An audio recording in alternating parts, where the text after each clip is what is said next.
Hola, everybody. Here we are in Moses Lake, Washington. It's the city of my dreams. This is the big city in Grant County. I remember all the people saying they were moving away. They were moving over here to Moses from Ephrata or Soplate. But really, it's like, if you guys live in a city, it's like your house to the mall in distance. It just seems a lot longer, I guess, because there's literally just fields in between each town. But very short distances between Grant County and the towns between it. 5 miles, 20 miles, etc. So there's not really a lot of places to go. Me and the girls, we looked everywhere yesterday for something to do on a Sunday. And normally, anywhere in our town, we'd have tons of stuff to do. Something that I just loved when I moved up there. But there was nothing.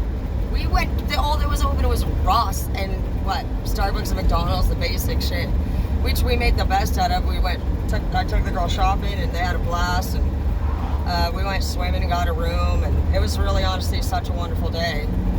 But for those of you who live in small towns and are trying to make change in your life, it might be a little bit difficult to do that, especially when there's nothing even open on the weekends, let alone utilizing resources or housing or jobs or maybe just not even like being in the spotlight of the community. And when it's so small, there's just really nowhere to go and nothing else to do. Some of you guys only have options to work at some of these fast food places to keep your reputation and your criminal history clean, because you live in such a small town that rumors spread fast and reputations will end, and it will make it very limited for you as far as like employment or opportunity. And I just want you to know that I've had several charges. I'm a felon, CPS, case. I've done it all, and I still ended up being able to go to college and graduate and become a homeowner and run our own business. So I don't want any of you guys feeling like there's nowhere to go and nothing to do but the same thing that you're already doing.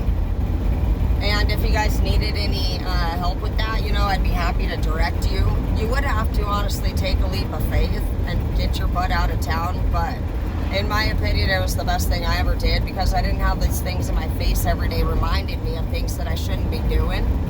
And you will find it in other places, but by the time you start running into that, if you're not just out there searching for it, you will have made a lot of changes and healed several things, and you'll be a different person approaching that situation versus now. You will react differently and have more powerful and healthier outcomes, and it only takes 60 days to make or break a habit. So in 2 months, you're going to start meeting new people, thinking in a different way. The things that were surrounding you and the conversations that were being had, they're not going to be had over there in this new place unless you bring it up, unless you choose to call these people.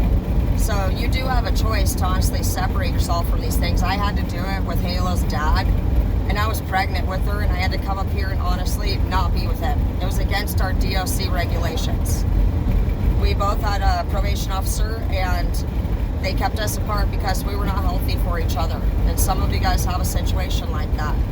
I went ahead and just did it because Halo means the world to me, and it was not easy, but I did it, and I did it correctly. I actually managed to not really contact him for 9 months other than one time, and I told on myself. I was horrified that I was going to get arrested. And you'll notice things about yourself about like doing that. You'll start to notice you feel guilty about returning to the person, or it's normal to think about calling them, but pay attention to when you're thinking about doing that, and what you're feeling when you're thinking about that. What happened when you started to feel that way, and start to break things down, and you'll start to realize that these are coping mechanisms. Even people, these are coping people mechanisms. That's what you're doing to use to make yourself feel better for the moment. Some of them might have good conversations with you. Some of them might sleep with you. Some of them party. You know, whatever it is that they do with you, but there's a thing that they do with you. From my experience, I take nobody from the past with me into the future. I left everyone, my family, my friends, my job, everything. And I've done it multiple times. And every single time, it does hurt. And it feels like it's devastating. But you'll start to just realize that you got through it and you survived it last time, and you'll do it again. You want things that you don't have the ability to get in your life right now. And until you change that lifestyle, it's not going to be available to you. You feel like you deserve or want those things because that's your calling to have it. But we have to understand that you have to come from a right place of mind in order to manifest it. And both of our states of mind want greatness. They want wealth. But when we're working from the dark side, we just take those chances of the consequences coming at whatever given minute they want to. It's like selling yourself to the devil when you accomplish things from the dark world. You can be successful, some for many years, but whether you end up getting busted in the end or without love ultimately, looking like shit, I mean, there is a payout that you do pay. A lot of times people think they're players and they're, you know, big dogs and blah, blah, blah, blah, blah. But my dad, for example, went through his whole life pimping women out. He was really good looking and successful, a welder. He was also a dealer, a cook. So he had a lot of advantages technically in the physical realm for him, but not the spiritual. He did read the Bible, but from a different state of mind. When I read the Bible from a state of mind of anything under substance, I perceive it way differently than when I'm pure. Facts, period. And I've always known that about myself. Whenever I be bad, I noticed I would start to get angry about past situations again. And that's exactly what addiction does to you. It blocks off your ability to be happy and make new memories. And it actually triggers you and pulls up all of the most traumatizing memories of your life. And it makes us feel and react in the same way that it made us feel the day we were there.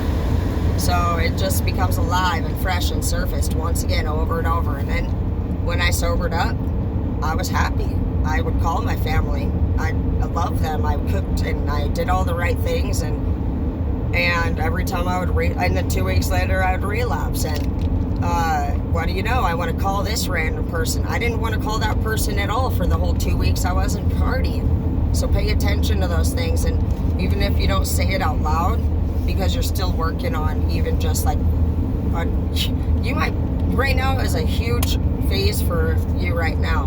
Because you're having awakenings and realizations. And you're like, oh my gosh, like this lifestyle, the favorite thing I do, the one thing I do that makes me supposedly feel good, I shouldn't do. It could be the source of my problem. And you probably have already had that. I did it at 15. I was using meth at 14 years old. After my sister died, we all got into it, and the whole family was on it. One of the first few things I did, because we all get different highs and we act differently, and this changes over courses of time because your brain starts to deteriorate and become affected. So you will see people act weirder and weirder and weirder. They don't just get better. Some people have to take medication for their brain to act right. Their brain dissolves with every time they use, and it does not repair itself. And I don't think a lot of people understand that, including my mom. My mom's a big person who says addiction is a choice, not a disease. She's always said that. I really didn't know, honestly, up until I learned about the human brain and how trauma and addiction affect it. And alcohol, drugs, and abuse all dissolve the brain cells. Just like how you heard marijuana does it, so does all those other things too. and they don't grow back. So your brain, just picture a pure, beautiful, complete circle, and now it's starting to look like the moon. It's getting those pit holes in it. That's what people on addictions brains look like. They have pit holes in it. And people just say, you need to do this and you need to do that. They don't know how to. And even if they have learned the right way to do things, they may have not processed emotional trauma. And they may not have ever been truly loved. You're asking somebody to treat you right, love you right. Did they even have parents that ever loved each other right? This person has never had an example to see. They've been in completely toxic environments. Their friends abuse their partners. Their family members fight with their partners. And now what? You want the love of your life? And you know why you're attracted to each other? Soul tie, which is a trauma bond. Because you guys understand each other. What do you understand? You have things in common, that you feel like your family fucked you over. You're gonna start this brand new wonderful life with each other. Like, what is it that you guys feel a connection to? You guys like the same people, you have the same interests. Do you guys want to go to college? Do you guys both work the same work schedule?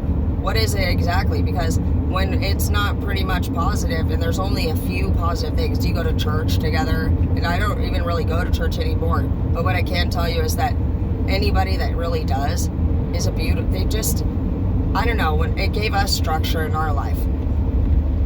It was good for us. I just always felt my soul honestly uplifted, and it felt really beautiful and positive because I was connecting with my higher power. Religion, is a choice. Whatever people decide on. We didn't choose to be religious over time, but we have spent many hours in church. We've skipped Super Bowl Sunday several times for church, and in the end, we did not end up doing those things, but we were working towards those things. And you can be somebody who went through a hard time, went through addiction, you drug dealt, whatever it is. But when you come out of that, are you doing your meetings? Are you focusing on your goals? The goals they're never ending. You're not going to just get your stuff done and then just be free. That's not something that really just builds strong and healthy. It doesn't build strong character, lasting character. You got to understand that life is it's a lot of work all of the time, and the time in between, it's great to relax and enjoy it, but there's always something present in front of us to where we are actually supposed to be building and recognizing skills. So even if you're just having a normal conversation and you're somebody who talks too much like I do, I need to work on listening. There's so many times people tell me things that I will not hear again or have the opportunity to hear again. And I've noticed that a lot. I noticed that a couple of years ago that I was very controlling, and I was always like, no, we're going here. And I realized, for one, I was kind of bored with where we were going. I also wanted to try new things. And I would just stop people from choosing what we did. There's little things about yourself you can be working on too. You don't have to always be working on this thing or that thing. Just always be thinking about becoming a little bit better each day. And it's fun if you make it fun. If you are thinking negatively about change, it's going to be a lot harder for you. And you're also just coming from a state of negativity. And when we do that, that's what kind of people we manifest into our life. So you might be somebody who hates your job. And I fucking have to work this week. Oh, it's fucking Monday. You might find that people around you agree with you. So you have what? Things in common. Things in common is with all of us, guys. Every way we feel, think, act, and behave, we manifest. And we assume these are our friends. These are our lovers. This is our family just because we're born into these things. That's not permanent. It's not lifelong. That's a moment. And the world is huge. And if you guys take 1 minute to just give yourself the opportunity and confidence to expand and to explore, you will see that even the very next town over, go a little to the next town over. We went to so many random towns, and every single town I've ever visited is completely different culture. I live 20 minutes from Idaho. And we had the riot come over here during the whole pandemic lockdown thing. When people came through our city, they made a ruckus. And our pathetic ass city made a big deal out of it. They're weak ass motherfuckers. But the same rioters went to Idaho, 20 minutes away. And you know what Idaho did? They came outside on their fucking front porch with their guns, and they posted. And I didn't even hear if they said, shot. I didn't hear. All I'm picturing is them literally with their guns posted, standing their ground, not saying shit, staring in the eye of fucking danger, not giving a fuck. And I just thought, that's fucking badass right there. Every person that was there trying to start a problem, they left that whole state. They didn't even fuck with the state. That says a lot right there. But that's how things go. And you need to just be able to connect with yourself and tell yourself, you know what, I deserve to have a good time.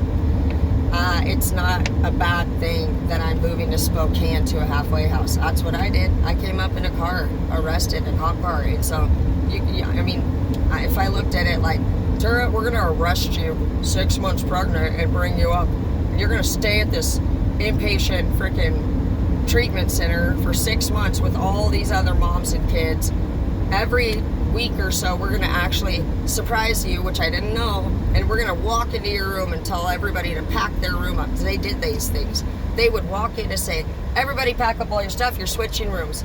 You didn't know what room you were going to or who you were going to be in a room with. But they said they were doing this so that we never got too comfortable. They wanted us to be prepared for change. And obviously uprooting somebody from their fucking room is the ultimate when you're a hermit or when you're even just going through the struggle. We all need that one space, and they knew how to work that. They knew what we want. They said no music. Music's a trigger for you. You know, they said no chocolate. I guess chocolate and sugar it releases the same hormones as heroin addicts, I'm pretty sure. It could have been all drug addicts, but in particular, I feel like I remember heroin. They would give it to the kids because the kids didn't deserve not to have it, but they were very strict and they knew what they were doing. They had us carry notebooks around. We were not allowed to talk shit about people. If you had a situation or a compliment, you did both, and we were required to have so many of both. And we had to walk up to people, and we shared our notebook with them, and we spoke with words, and we said, I would like it if you would clean up the bathroom when you're done showering, thank you. When we were working on being kind, we were working on being assertive and using our voice. And you know, when we had to do the meetings, we had to sit in a chair with our feet and hands flat. We couldn't move or talk. It was not our turn to speak. This was our time to listen. And the entire group would go around and they would mention different things that they felt they saw about you throughout the week. You had to listen without interrupting. And you know, how they were just looking at us, you know, does this person get defensive? Did they get emotional? Because that's how they're going to break down what is really going on inside. And that's what we need to do. We need not be judging people because they look like they're struggling. You fucking damn right they are. We need to see if their eyes look like they're painful. Are they angry? Are they lost? Are they scared? Are they really high? Because some of them are so high, their brain is actually, it's gonzo. They can't return. And it sucks because at the end of the day on the streets, you know, these are somebody's kids. It could be one of our kids, and it has been some of us. So let's not turn away from what's really going on, because we have about a 40 at least guaranteed year gap of addicts and homeless, and then you have this generation up here that wants to talk shit, and then the younger generation is just like, man, who the fuck do we look up to? Who the fuck do we have to look up to? They're the comeback generation, and you know what? We can really actually pull it together before it gets to that point. So let's work together to make a difference.